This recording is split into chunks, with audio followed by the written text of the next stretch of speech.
Halo teman-teman semuanya, selamat datang di Sukor Weekly Dose. Kali ini bersama saya Hendrik Ogani. Kali ini kita akan bahas tentang kejadian-kejadian atau event-event yang terjadi di market selama seminggu kemarin. Dan kita akan juga membahas tentang event-event apa yang teman-teman perlu perhatikan di minggu ini, dan kira-kira bagaimana dampaknya ke market gitu. Untuk minggu lalu dulu ya, kita bahas. Jadi dari indeks global, indeks-indeks seluruh dunia dan komoditi, kita melihat mayoritas masih menguat. Cuman sayangnya IHSG kita minggu kemarin ditutup melemah ya, sedikit melemah di 0,35% ke level 5996. Ini sebenarnya tidak terlalu negatif juga karena memang saat ini IHSG masih konsolidasi di level 5.900 sampai dengan 6.100-an secara teknikal gitu. Dan memang kisaran 6.000 ini merupakan support-support yang saat ini sedang diuji gitu ya oleh IHSG, apakah berhasil melewati atau kembali ke level 6.000 atau tidak gitu. Kemudian untuk indeks-indeks luar lainnya seperti indeks Amerika S&P, kemudian Dow itu ditutup menguat ya ke level-level 34.000 untuk Dow, kemudian 4.211 untuk S&P dan 14.000 untuk Nasdaq. Terus dari komoditas kita melihat jadi penguatan yang cukup signifikan ada di komoditas nikel ya, menguat cukup signifikan 7,43%, dan juga komoditas dari oil.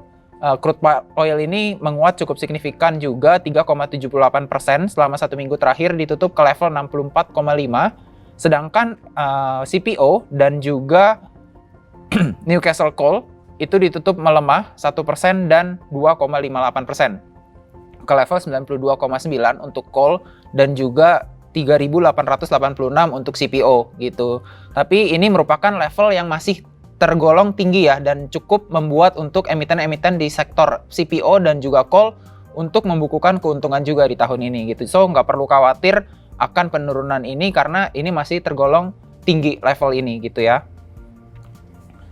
Kemudian kalau kita masuk ke indeks IHSG saat ini, indeks IHSG seperti yang tadi saya udah bilang, IHSG berkonsolidasi di kisaran 5.900 sampai dengan 6.100, dan level 6.000 ini merupakan level yang ditunggu-tunggu investor nih. Apakah kita berhasil dan kuat di atas 6.000 atau kita gagal di menembus ke level 6.000 lagi gitu. So ini level-level yang menarik buat teman-teman untuk akumulasi saham-saham yang memang memiliki prospek dan fundamental bagus di tahun ini gitu.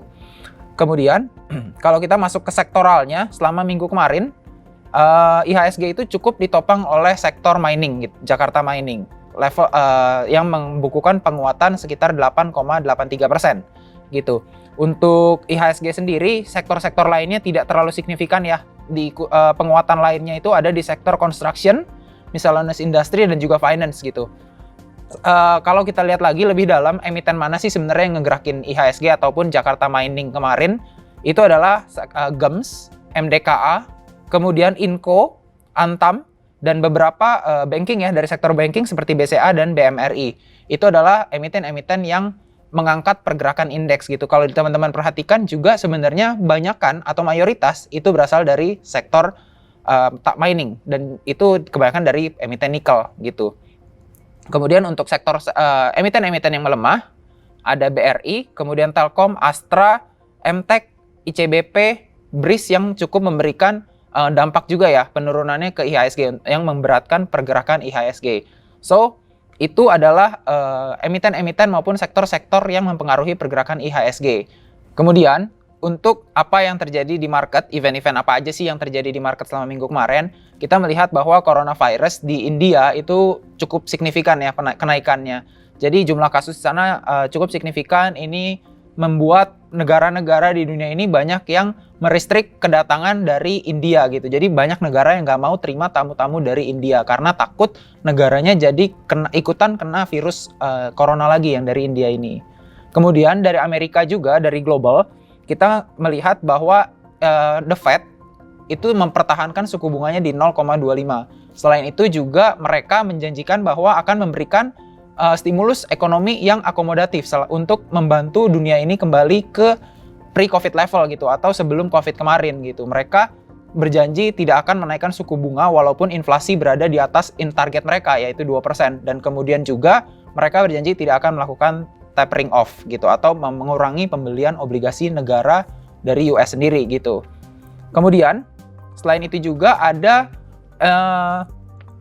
US berencana untuk menaikkan harga tax atau pajak ya.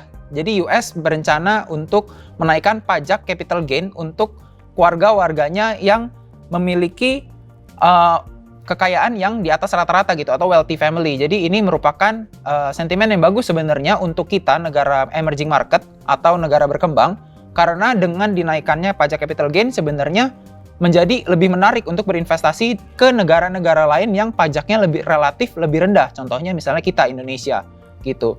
Dan kemarin juga ada US GDP Q on Q yang sebenarnya itu melihat bahwa Amerika ini sudah kembali pulih gitu. Jadi beberapa negara di dunia ini memang ekonominya sudah kembali pulih dalam perjalanan menuju pre-COVID level gitu.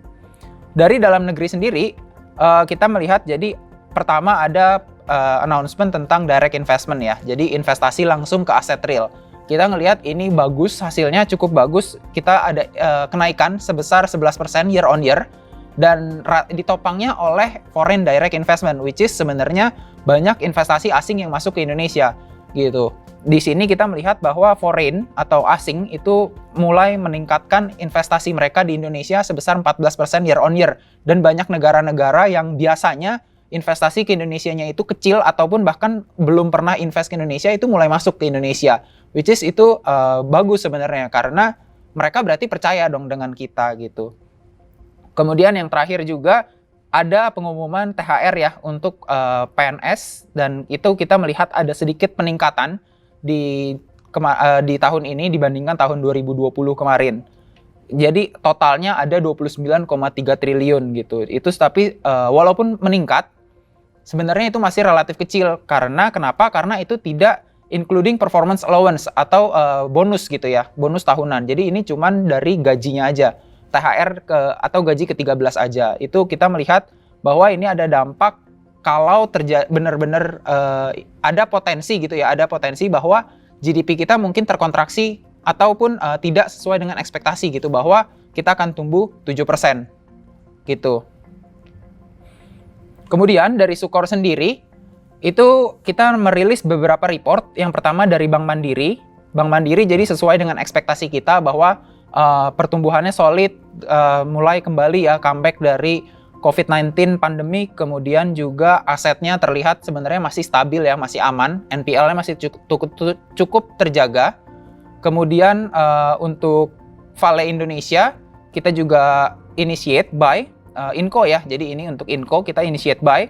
Kemudian juga jadi target dari keduanya ini adalah 8.900 untuk Bank Mandiri dan juga 7.000-an untuk Vale atau Inco. Kemudian kita juga merilis report dari grupnya Astra ya, dua grup Astra, yaitu Astra International dan juga United Tractor. Jadi dari Astra ini dan United Tractor sebenarnya sedikit di bawah estimasi kita, tapi sebenarnya masih bagus karena kita melihat adanya pertumbuhan secara quarter on quarter gitu. Jadi kita melihat bahwa ini dua perusahaan ini itu sudah mulai comeback juga ke pre-COVID level gitu. Mainly karena United Tractor.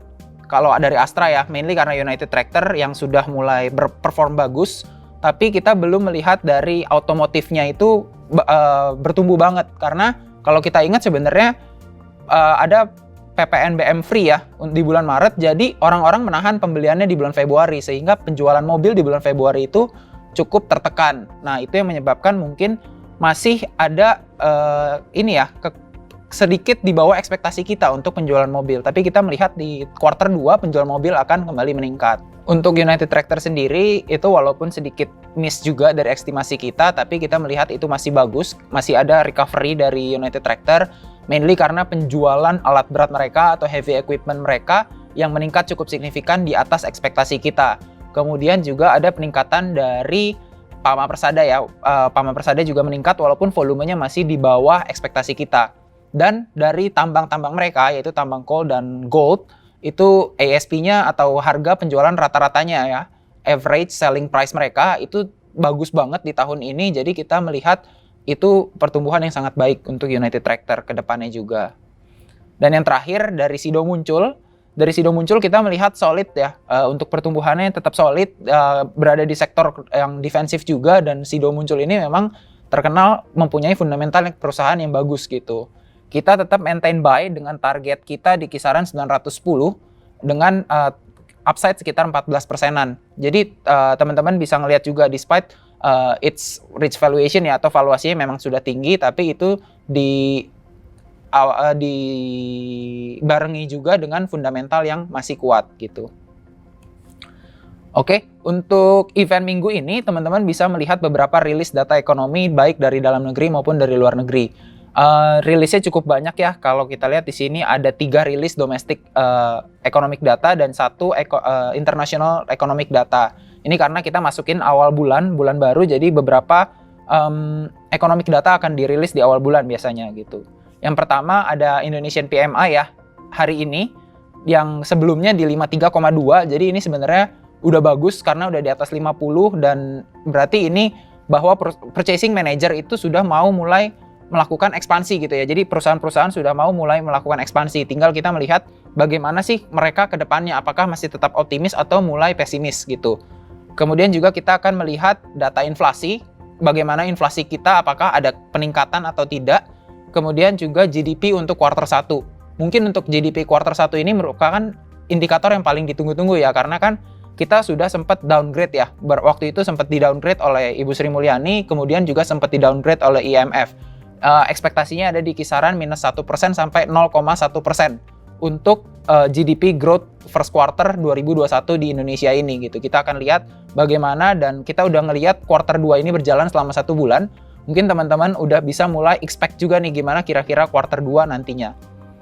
Kemudian dari global economic itu ada US trade balance yang akan keluar besok. Jadi kita bisa melihat bagaimana perbaikan pertumbuhan ekonomi di US gitu melalui ekspor dan impornya sementara ini di US gitu. Nah, jadi so far sampai situ teman-teman untuk Sukor Weekly Dose kali ini. Thank you for listening. Kita ketemu lagi di next Sukor Weekly Dose. Sampai jumpa teman-teman. Bye-bye.